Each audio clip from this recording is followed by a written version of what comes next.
현대 수소전기차. 네, 여러분 뉴스 시작하겠습니다. 한국과 미국 두 나라의 국방장관이 참석하는 연례 안보협의회가 오늘 서울에서 열렸습니다. 그 회의를 마친 뒤에 미국 국방장관이 부유한 나라인 한국은 방위비 분담금을 더 내야 한다.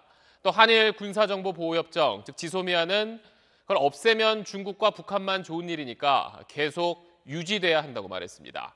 우리 입장과는 정반대인데, 그럼 먼저 방위비 관련 내용부터 자세히 살펴보겠습니다. 김태훈 국방전문기자입니다. 고위급 회담과 확대 회담에 이어 두 나라 국방장관, 핵심 참모들만 참석한 비공식 회의까지 마친 한미 간 이견은 우선 방위비 분담금 문제에서 표출됐습니다. 다음 주 서울에서 열릴 협상을 앞두고 미 국방장관이 공개석상에서 분담금 증액을 압박했습니다. Korea is a wealthy country and could and should pay more to help offset the cost of defense. 말을 맞춘 듯 사흘 전 에이브럼스 한미연합사령관이 기자회견에서 내세웠던 논리도 반복했습니다. It is important to note that most of that money stays here in the country. Easily over 90% of that funding stays here in Korea. It does not go to the United States. 정경두 국방장관은 난색을 표했습니다. 분담금 협상 자체가 한미동맹 발전에 도움이 돼야 하며 그때도 공평하고 합리적이어야 한다고 맞섰습니다. 한미동맹이 앞으로도 지속적으로 잘 발전되는 범위 내에서 양측이 정말 공정하고 합리적으로 윈윈할 수 있도록 그렇게. 한미는 연합 방위태세를 굳건히 유지하자는 데에는 뜻을 같이 했습니다. 전시작전 통제권 전환을 위해 지난 8월 실시한 한국군의 기본 운용 능력 검증 결과를 공동으로 승인했으며 내년에는 한국군의 완전 운용 능력을 점검하고 2021년엔 최종적으로 완전 임무 수행 능력을 평가하기로 의견을 모았습니다.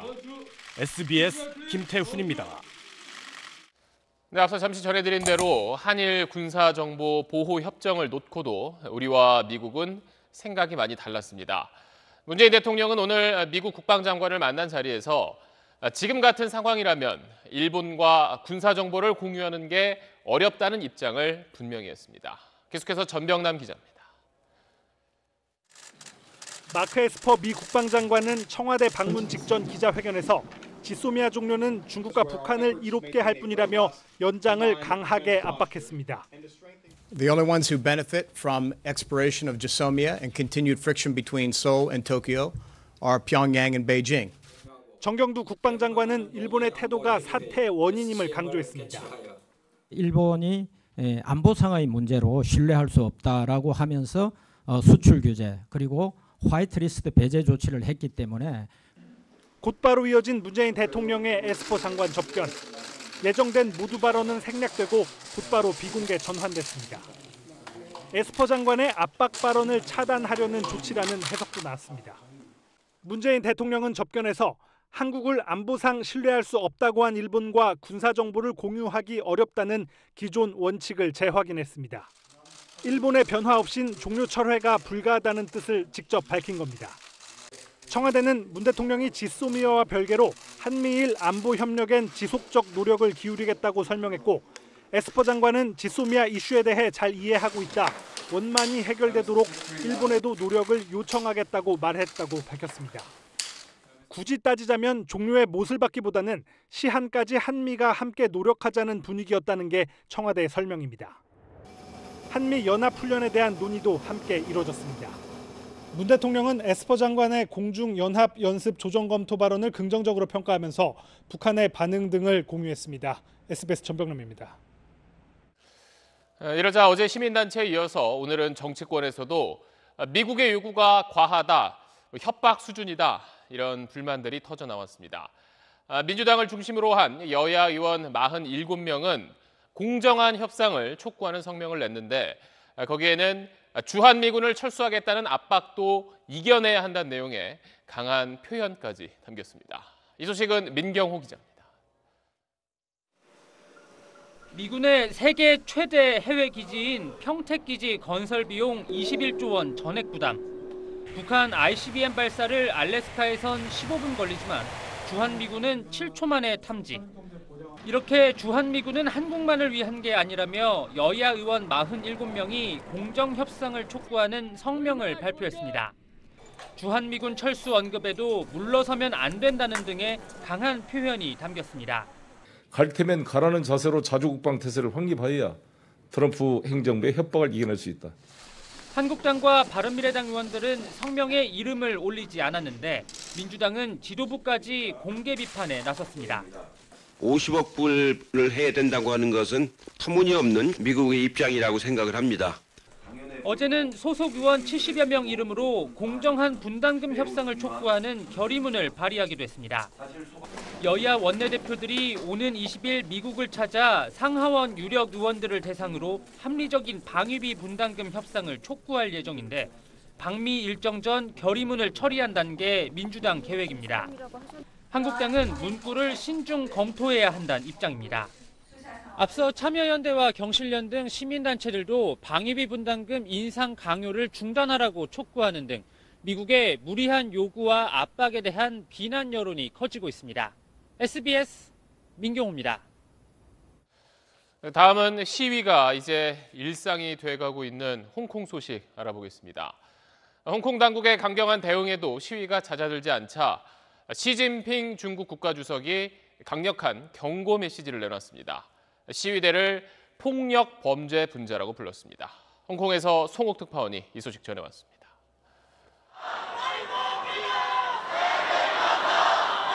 오늘도 홍콩 도심에 반정부 구호가 울려 퍼졌습니다.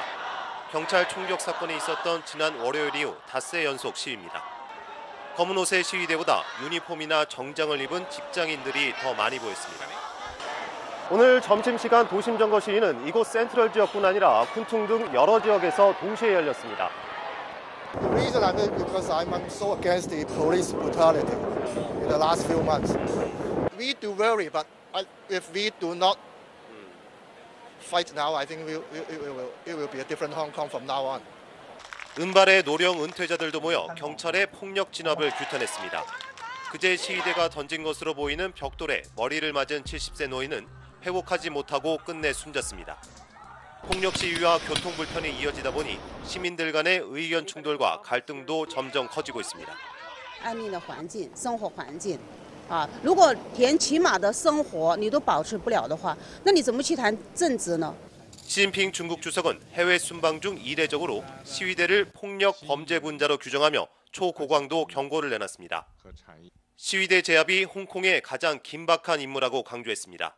지난 4일엔 가장 중요한 임무라 표현했는데 11일 만에 긴박한 임무로 격상시킨 겁니다.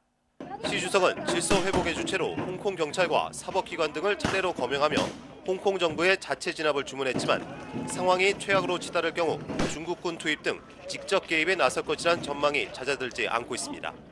한국 외교부는 홍콩에 대한 여행 경보를 1단계 여행 유의에서 2단계 여행 자제로 상향 조정했습니다. 홍콩에서 SBS 송욱입니다. 우리 정부가 가수 유승준 씨에게 비자를 내주지 않는 건 잘못됐다고 지난 7월 대법원이 판결했었습니다. 그래서 오늘 그 파기 환송심이 열렸는데 법원이 유승준 씨의 주장을 받아들였습니다. 재판부는 미국 LA 총영사관이 비자 발급을 거부한 데에 절차상의 문제가 있었고 또 정부의 입국 금지 결정이 있었다는 이유만으로 비자를 내주지 않는 건 잘못됐다고 봤습니다. 자, 그렇다면 군대를 가지 않고 미국을 갔었던 유승준 씨가 17년 만에 다시 한국 땅을 밟을 수 있을지 김기태 기자가 짚어봤습니다. 이번 판결로 유승준 씨가 당장 국내에 들어올 수 있게 된 건 아닙니다.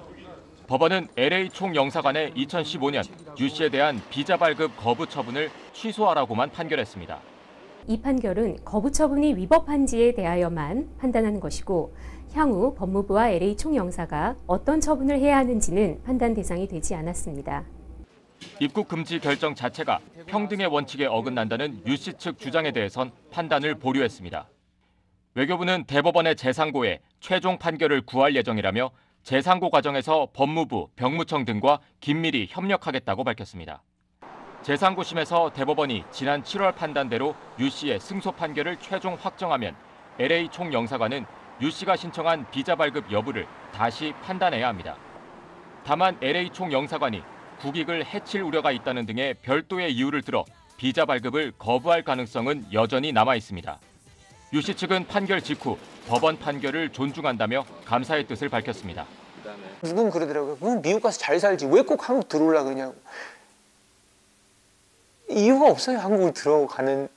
그냥 그리워요. 법무부는 판결이 최종 확정되면 입국 금지 조치를 유지할지 결정하겠다며 신중한 입장을 유지했습니다. SBS 김기태입니다. 경기도 화성 연쇄 살인 사건에서 8번째 사건도 이춘재가 저지른 게 맞다고 오늘 경찰이 잠정 결론 내렸습니다. 20년 동안 옥살이를 했던 윤모 씨보다 이춘재가 훨씬 자세한 내용, 그러니까 오직 범인만이 알 수 있는 내용을 이야기했다는 겁니다. 유수환 기자입니다. 화성 8차 사건의 진범으로 경찰이 이춘재를 지목한 결정적 이유는 범인만 알 수 있는 세세한 자백 때문이었습니다. 20년간 수감 생활을 했던 윤모 씨의 진술보다 더 현장 상황과 맞아떨어진 겁니다.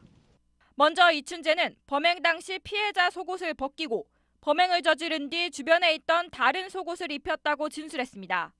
반면 윤 씨는 속옷을 무릎까지 내렸다가 그대로 다시 입혔다고 진술했습니다. 경찰이 당시 현장 사진을 확인한 결과 윤 씨 진술이 아닌 이춘재 자백대로였습니다. 또 이춘재는 평소 범행 때 늘 장갑을 꼈는데 당시 술을 마시고 우발적으로 범행해 장갑 대신 신고 있던 양말을 손에 끼고 방 안에 침입해 성폭행 후 피해자 목을 졸랐다고 진술했습니다. 실제 피해자 목에 난 상처는 이춘재 진술대로 헝겊 등을 덧댄 상태에서 졸랐을 때 남는 상처 모양이었습니다. 반면 윤 씨는 이런 구체적 언급 없이 방으로 들어가 손으로 목을 졸랐다고만 진술했습니다. 이춘재는 이 밖에도 범인만 알 수 있는 피해자의 신체적 특징 등을 구체적으로 진술했습니다. 이춘재는 자신이 진범이라고 자백하면서 재심을 청구한 윤 씨의 재판에도 증인으로 나오겠다는 뜻을 밝힌 걸로 확인됐습니다. SBS 유수환입니다.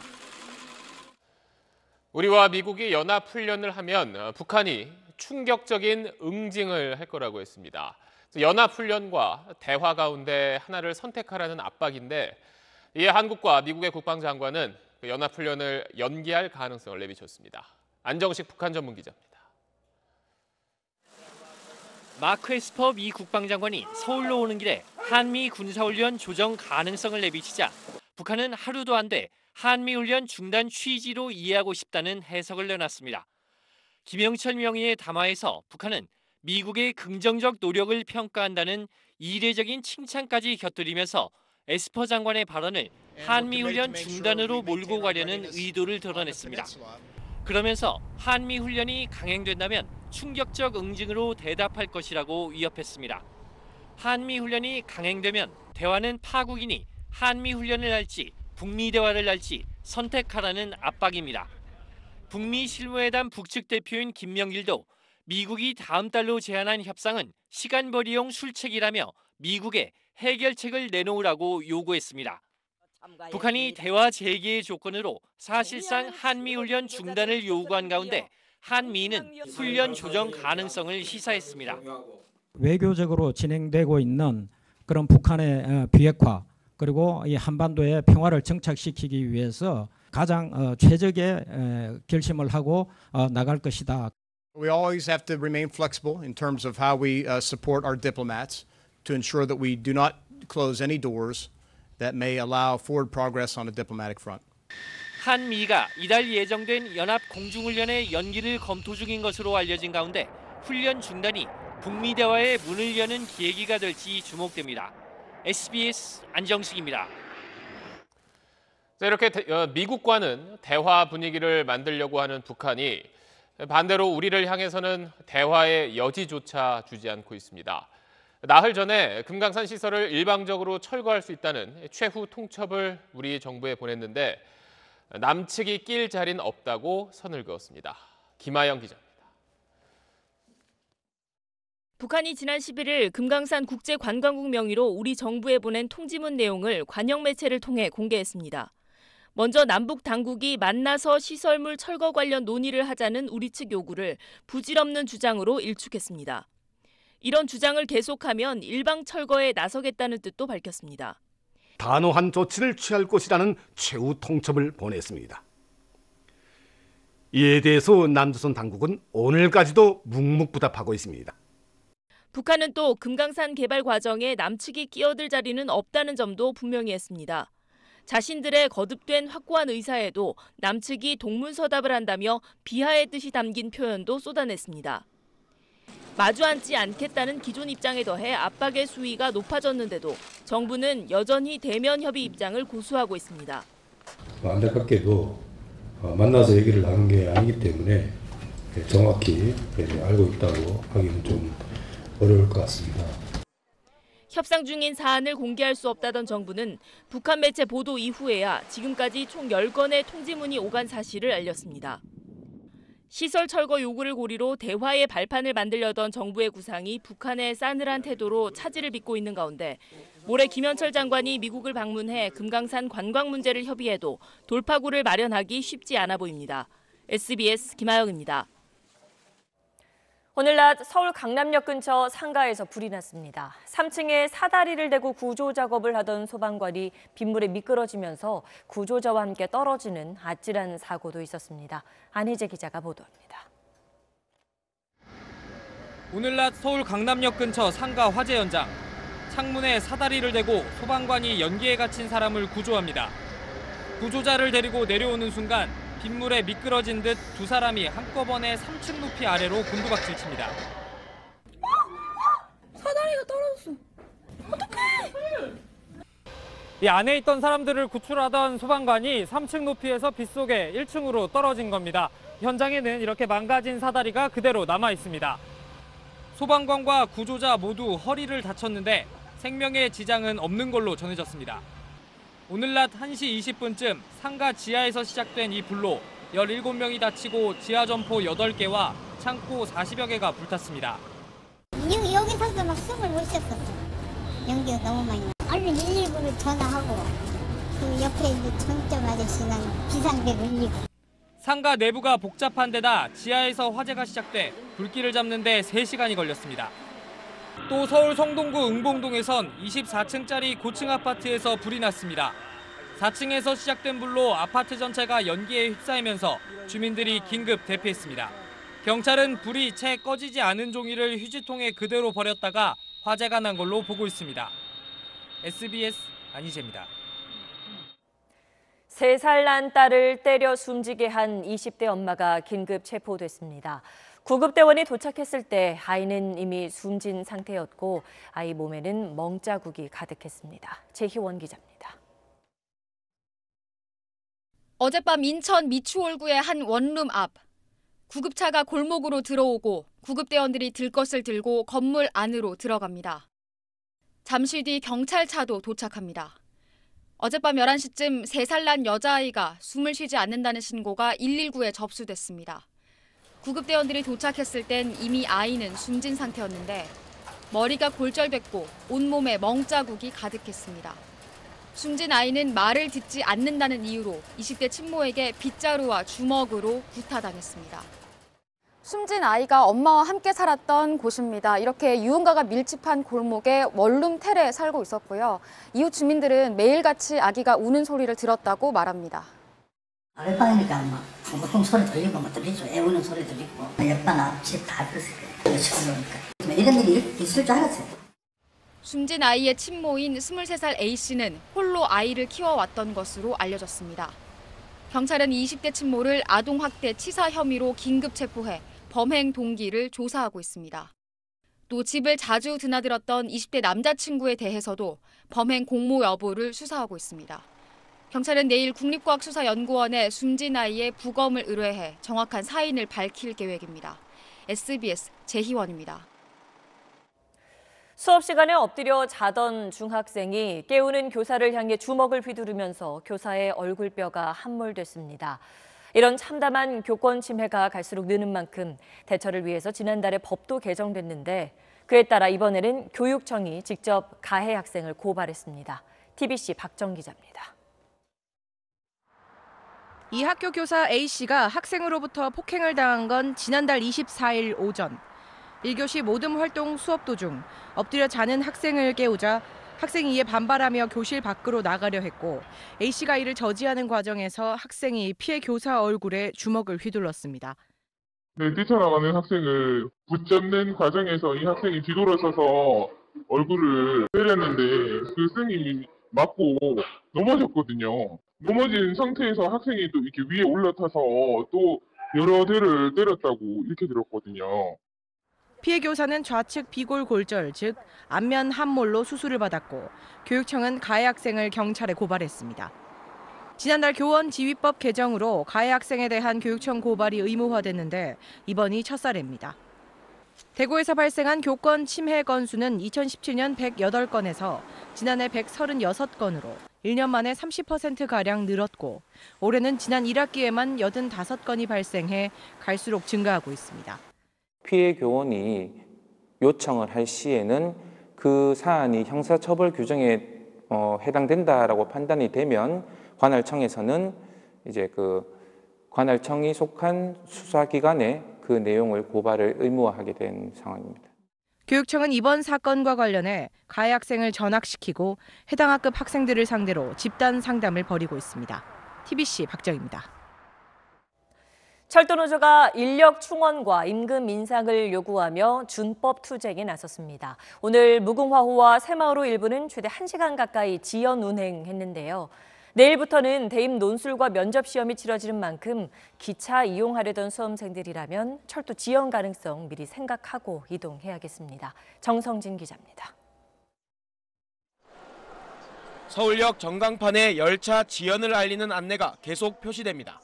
차량이 지금 출고 지역으로 무궁화 1311 열차입니다. 현재 수진역에 운행 중입니다. 바쁘신 고객께서는 지하철 및 버스 등에 따른 교통수단을 이용해 주시기 바랍니다. 철도노조가 열차 점검을 꼼꼼히 하고 출입문 개폐 시간도 원칙대로 운영하는 준법 투쟁을 벌이면서 운행이 차질을 빚고 있는 겁니다. 열차가 낡아 점검을 많이 받아야 하는 무궁화호와 새마을호는 평균 20여 분, 최대 1시간 넘게 늦어졌습니다. 다시 다른 기차 하려면 다 매진돼 버려서 할 수 없는. 저는 계속 기다려야죠. 내일부터는 대입 논술과 면접 시험이 시작되는데 수험생들이 기차를 이용하려면 한두 시간 서둘러 움직일 필요가 있습니다. 주요 대학 가운데 내일은 12개 대학, 모레는 8개 대학에서 시험이 예정돼 있고 다음 주말엔 14개 대학에서 시험이 치러집니다. 원래는 기차 타고 올라가는데 지금 다들 갈팡질팡하고 있는 모습입니다. 친구들이랑 버스를 타고 갈지 많은 고민이 있습니다. 인건비 정상화와 인력 충원 등을 요구하는 철도노조는 20일부터는 무기한 총파업에 들어갑니다. SBS 정성진입니다. 세월호 유가족이 참사 책임자들을 처벌해달라면서 오늘 검찰 특별수사단에 고소, 또 고발장을 냈습니다. 박근혜 전 대통령을 비롯한 그때 정부 사람들과 수사에 압력을 넣었다는 의혹을 받는 황교안 당시 법무장관도 포함됐습니다. 어떤 내용을 수사할지 전형우 기자가 전하겠습니다. 세월호 유가족 370여 명과 국민 고발인 5만 3천여 명이 세월호 특별수사단에 고발장을 냈습니다. 세월호 참사 책임자를 철저히 수사하고 강력히 처벌하라! 고발된 사람은 참사 당시 정부 책임자와 구조 담당자 등 모두 40명입니다. 박근혜 전 대통령과 김기춘 전 비서실장 등은 재난 컨트롤 타워 역할을 제대로 하지 못해 미필적 고의에 의한 살인 혐의로 고발됐습니다. 우병우 전 민정수석은 검찰 수사 당시 해경 상황실 압수수색을 막았다는 혐의로, 황교안 당시 법무부 장관은 해경정장에 업무상 과실치사 혐의를 적용하지 못하도록 외압을 행사했다는 의혹으로 고발됐습니다. 수사를 방해한 행위는 또 다른 피해자 가족에 대한 2차 가해 행위로 판단했습니다. 이외에도 세월호 특별조사의 활동을 방해한 것으로 지목된 최경환 전 기재부 장관 등 10명과 전원 구조라고 오보를 낸 데 대한 책임을 묻기 위해 방송 관계자 8명 등도 고발 대상에 포함됐습니다. 세월호 특별수사단은 이런 내용을 검토해 수사 방향을 결정할 계획입니다. 수사단 관계자는 풀어야 할 의혹이 방대해 4개월 이상 수사가 이어질 걸로 전망했습니다. SBS 전영우입니다. 검찰 개혁 방안의 하나로 앞으로 검찰이 중요한 사건을 수사할 때는 법무부에 미리 보고하도록 한다는 방침에 대해서 윤석열 검찰총장이 법률에 어긋난다며 반발하고 나섰습니다. 자세한 내용 임찬종 기자가 전해드립니다.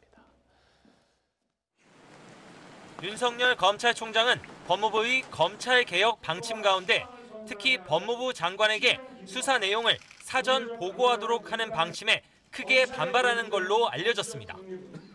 윤석열 총장은 간부회의에서 법무부 방침은 검찰청법에 위배되는 것으로 보인다며 앞으로 협의 과정에서 적극 대응하도록 지시했다고 대검 관계자가 밝혔습니다. 검사의 사전 보고를 강화하는 것은 정치적 중립성 보장 차원에서 법무부 장관이 구체적 사안에 대해서는 검찰총장만 지휘할 수 있도록 한 검찰청 법에 어긋난다고 지적하는 겁니다.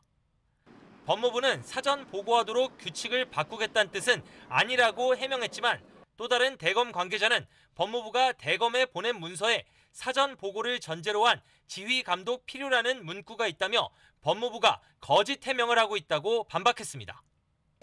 법무부에 대한 수사 보고 강화는 지난해 대검 검찰개혁위원회의 권고 내용과 정반대라는 지적도 나옵니다. 외부 인사로 구성됐던 대검 검찰개혁위원회는 정치적 중립성 보장을 위해 각급 검찰청의 법무부에 대한 보고 규정을 고쳐서 검찰총장이 필요하다고 판단할 경우만 보고하는 것으로 축소하라고 권고했습니다. 수사 보고를 강화하는 것은 작년에 위원회에서 권고한 것과 배치될 뿐만 아니라 검찰의 정치적 중립성을 훼손하고 검찰 개혁이 아닌 검찰 개혁이라고 생각합니다. 법무부는 다음 달 말까지 보고를 강화하는 방향으로 규칙 개정을 마무리하겠다는 입장이라 법무부와 검찰의 갈등이 더 깊어질 가능성이 커 보입니다. SBS 임찬종입니다. 지난 4월 패스트트랙 충돌 과정에서 자유한국당 의원들이 바른미래당 최이배 의원을 사실상 감금하는 일이 있었죠. 나경원 원내대표는 그제 검찰 조사를 받으면서 감금이 아니란 취지의 의견서를 낸 걸로 알려졌는데 최이배 의원이 어이가 없다며 오늘 작심 발언을 했습니다. 노유진 기자입니다. 오늘 아침 공식 회의에서 최이배 의원이 작심한 듯 꺼낸 첫 마디. 젊고 건장하지만 나약한 최이배입니다. 지난 4월 패스트트랙 충돌 당시 상임위 출석을 막은 건 감금이 아니다. 그제 나경원 한국당 원내대표가 검찰에 냈다는 이 한국당 의견서 내용을 비판하며 이렇게 꼬집었습니다. 총 12명의 한국당 의원을 제가 힘으로 물리치지 못하고 감금되어 있었으니 저는 나약함을 인정할 수밖에 없습니다. 마지막엔 엄중 처벌을 강조했습니다. 저의 의정활동을 방해하고 물리력을 행사해 저를 감금하도록 교사한 나경원 원내대표가 반드시 응분의 책임을 질 수 있도록. 나 원내대표는 말을 아꼈습니다. 최이배 의원이 오늘 아침 회의에서 공개적으로 반발을 했던데 이에 대해서는 어떻게? 더 이상 언급하지 않겠습니다. 여당은 압박 수위를 높였고 국회법 위반에 대해서 일말의 반성도 없습니다. 염치가 없다 할 정도로 뭐라고 그럴까요? 좀 뻔뻔스럽습니다. 국회의장 측도 오늘 직접 검찰에 출석해 패스트트랙 당시 사보임이 불법이 아니라고 진술했습니다.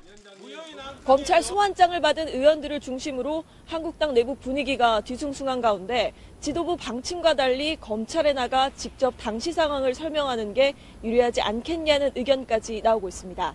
SBS 노유진입니다. 지난주 정부가 북한 선원 2명을 북송한 걸 두고 논란이 이어지고 있습니다. 오늘 국회에선 선원들이 16명을 살해한 점 등을 고려했을 때 적절한 송환이었다. 아니다, 인권을 외면한 위법적 결정이다 하면서 여야가 날카롭게 맞섰습니다. 백운 기자입니다. 국회에 출석한 김현철 통일부 장관을 상대로 한국당의 공세가 이어졌습니다. 북한 선원 2명이 귀순 의사를 밝혔는데도 송환한 것은 헌법 정신과 인권을 외면한 것이라고 몰아붙였습니다. 자필로 박힌 적이 있습니까? 없습니까? 있습니다. 북한 주민은 우리 국민입니까? 아닙니까? 헌법상.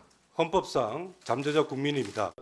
한국당은 국제기구들도 반인권적 조치라 비판한다면서 북한 정권을 의식해 서둘러 송환한 것 아니냐고 추궁했습니다.